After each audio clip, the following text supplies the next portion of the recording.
السلام عليكم ورحمة الله وبركاته. معكم معاون مختبر أحمد الحياة. طبعا حلقتنا اليوم إن شاء الله راح تتناول عن كيفية عمل تحليل الودر أو التيفو. راح نتناول عن تعريفه وبعض الأعراض وكيفية عمل هذا التحليل، فتابعوا الفيديو. ما هو تحليل الودر تيست أو التيفو؟ إن تحليل الودر تيست هو تحليل يستخدم في تشخيص الحمى المعوية أو ما يعرف بالتيفوئيد، ويكشف تحليل الودر تيست عن الأجسام المضادة التراثية ضد مستضادات حمى التيفوئيد من نوع H اللي هي الإصابة السابقة أو نوع O الإصابة الجديدة. تعد حمى التيفوئيد عدوى بكتيرية يمكنها أن تنتشر في جميع أنحاء الجسم، وقد يؤدي عدم علاجها إلى مضاعفات خطيرة وقد يكون قاتلا، وتنتقل العدوى بسرعة إذ تخرج البكتيريا في البراز وتنتقل إلى الشخص السليم عند تناول الطعام والشراب الملوث ببراز الفم. وتعد عدوى حمى التيفوئيد أكثر شيوعا في البلدان النامية مثل الهند وجنوب وشرق آسيا وأمريكا الوسطى والجنوبية. تظهر الأجسام المضادة من نوع O أولا عند الإصابة بحمى التيفوئيد، إذ تظهر بعد 6 إلى 8 أيام من الإصابة، ولكنها تستمر في فترة أقصر، إذ تنخفض بعد حوالي 6 أشهر، بينما تظهر الأجسام المضادة من نوع H مثل ما قلنا الإصابة القديمة بعد 10 إلى 12 يوم وتستمر لفترة أطول. استخدامات تحليل الودر تيست. يستخدم تحليل الودر تيست في تشخيص الحمى المعوية، وهو مرض يهدد الحياة وينتج عن أنواع معينة من عدوى البكتيريا السالمونيلا، والتي تنتقل عادة من فرد إلى آخر عن طريق الأطعمة والمشروبات الملوثة. وتوجد اختبارات أخرى موثوقة يمكن إجراؤها تشخيص الحمى المعوية بدل اللجوء إلى تحليل الودر تيست، مثل زراعة الدم لاكتشاف بكتيريا السالمونيلا خلال الأسبوع الأول من الإصابة، أو زراعة البراز، أو زراعة البول، أو زراعة نخاع العظم، أو اختبارات الأجسام المضادة السريعة للتيفوئيد. دواعي إجراء تحليل الودر تيست. ينصح الأفراد الذين يعيشون في الأماكن الموبوءة بحمى التيفوئيد والذين يعانون من أعراض الحمى المعوية بإجراء اختبار الودر تيست. ومن أعراض التيفوئيد ما يلي: ارتفاع درجة الحرارة، إذ تصل درجة حرارة المريض إلى 39 أو 40 درجة مئوية. الصداع، التعب والإعياء، آلام البطن، الإسهال أو الإمساك، وأيضا فقدان الوزن، والطفح الجلدي الوردي، والنزيف المعوي الحاد. ينصح بتشخيص عدوى التيفوئيد مبكرا من أجل علاجها الفوري باستخدام المضادات الحيوية، وإذا لم يتم علاج فسوف تستمر الأعراض وتتفاقم، مما يزيد من خطر الإصابة بمضاعفات قاتلة.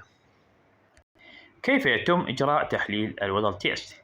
يتم إجراء تحليل الودر تيست المصلي من خلال استخدام طريقة التراص، إذ ترتبط الأجسام المضادة بالمستضدات السطحية للبكتيريا المسببة للتيفوئيد، مما يؤدي إلى تكون كتل مرئية.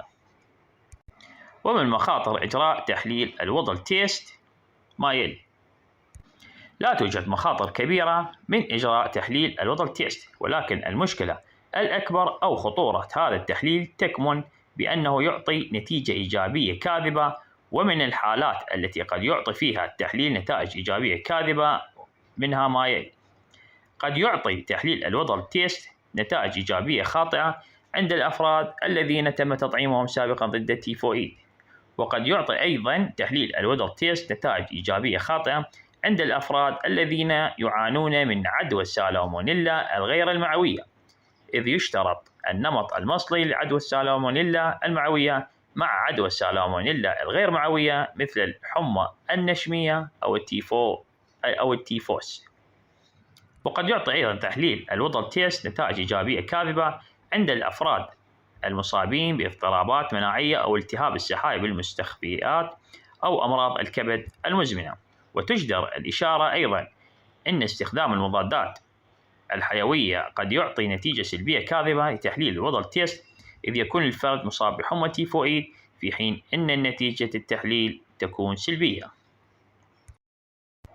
تفسير نتائج تحليل الودر تيست. يمكن تفسير نتائج تحليل الوضل تيست أنه قد تدل النتيجة الإيجابية على إصابة الفرد بحمى التيفوئيد، وقد تدل النتيجة السلبية على عدم إصابة الفرد بحمى التيفوئيد.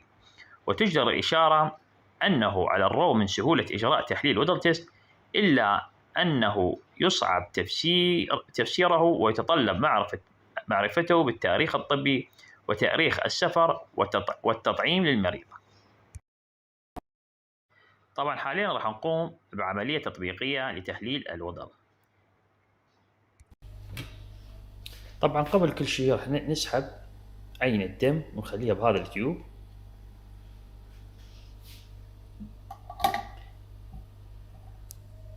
بعدين نفرها 5 دقائق،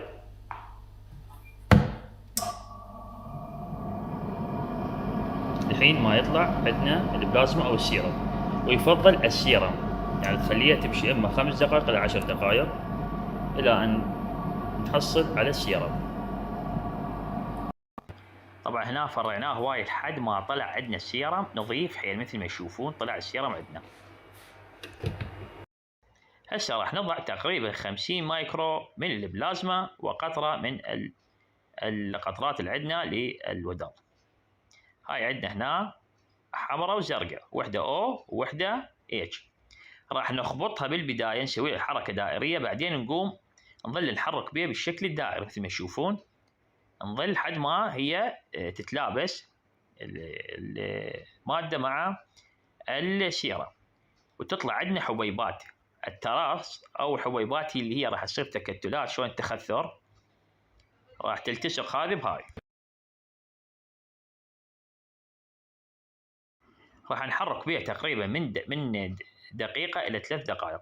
أول دقيقة إذا صار عندنا تخثر يعني شلون عندنا تحبب عندنا، فهذا نحسبه 1/320.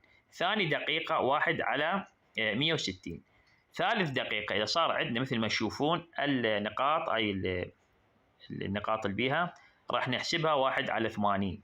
هاي عندنا النتائج اللي تطلع بهذا التحليل. هسه تشوفون أمامكم شلون صارت الحبيبات بهذا التحليل، يعني بهاي الخانة السادسة.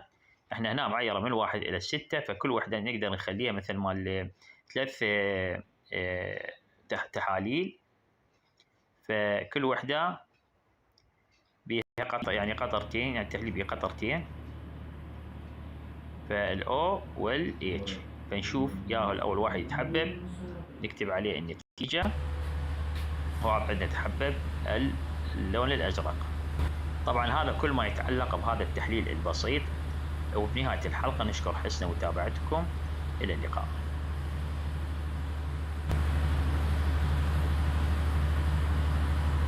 السلام عليكم، لا تنسوا الإعجاب بالفيديو والاشتراك في القناة تشجيعا لنا لنستمر بنشر المزيد إن شاء الله.